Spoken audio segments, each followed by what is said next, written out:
আগে fire brigade কি করবে? স্মোক তো নেভাতে পারে না, আর তারপরে যদি এত গ্যাস সিলিন্ডার বাস্ট করে তাহলে তো পুরো এখানে 50,000 লোক মরে যাবে।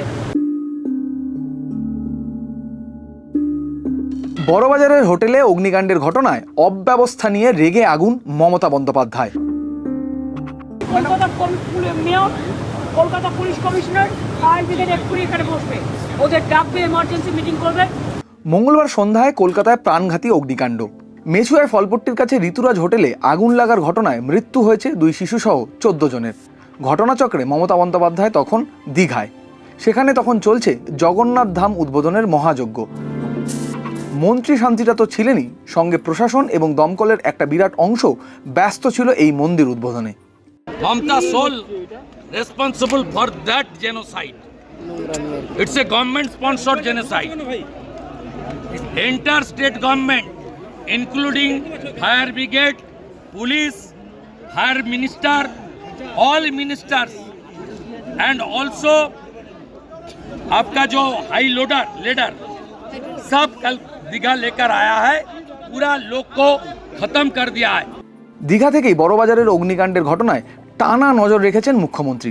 এমনও শোনা যাচ্ছিল বুধবারই হয়তো কলকাতা ফিরে ঘটনাস্থলে যাবেন তিনি। মমতা বন্দ্যোপাধ্যায় এলেন বৃহস্পতিবার দুপুরে।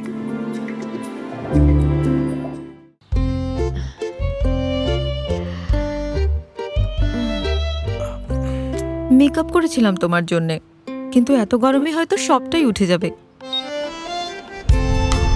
ঠান্ডা আমেজ উপভোগ করি তুমি, আমি আর ভিগার্ড।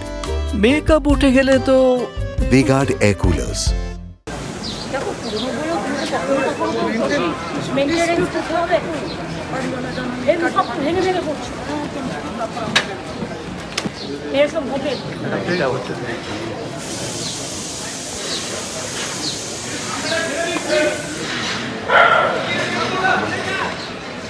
এই আগুনের স্প্রেড পুরো ফ্লোরে পড়ে গেছে, আর এই সিঁড়িটা ফায়ারের সিস্টেম আছে।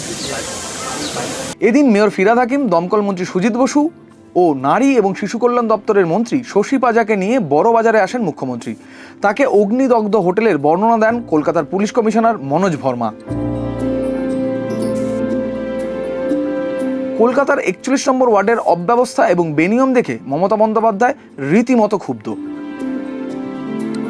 কোথাও কোথাও আমি কিন্তু ভীষণ টাফ, এই ব্যাপারে আমি কিন্তু rough and tough. Either you have to listen to us, administration will give you all help. अगर आप नहीं सुनेंगे तो हम कामयाब करेंगे, हम कामयाबी करेंगे। सुनना चाहिए, मैं किसी का खिलाफ नहीं हूँ, लेकिन आप अच्छा रहे मैं ये तो चाहती हूँ। ये कहने के लिए आप मेरे को वोट ना दीजिए तो ना दीजिए, जरूरत नहीं है, but please save your life. मैं मानविकता का ओर से आपको वोट मांगने के लिए नहीं, आपका जिंदगी ठीक करने के लिए कहने चाहूंगी। 2008 সালে বড়বাজারের নন্দরাম মার্কেটে 100 ঘন্টার টানা অগ্নিকাণ্ডের ঘটনায় পুড়ে ছাই হয়ে যায় 4000 দোকান। ক্ষতিগ্রস্ত হন 12,000 ব্যবসায়ী। ক্ষতি হয়েছে কম করে 100 কোটি টাকার। 1.5 দশক পর ফিরল সেই বিভীষিকা। ঘিঞ্জি সিঁড়ি, ছিল না অগ্নি নির্বাপন ব্যবস্থা। জীবনের ঝুঁকি নিয়ে 90 জনকে বাঁচিয়েছে দমকল। বড়বাজারের ঘটনায় কলকাতার মেয়র এবং কমিশনারকে রেখে বিশেষ তদন্তকারী দল তৈরি করে 15 দিনের মধ্যে রিপোর্ট চাইলেন মমতা বন্দ্যোপাধ্যায়। और इसका बारे में इन्वेस्टिगेशन चलेगा, हम छोड़ेगा नहीं।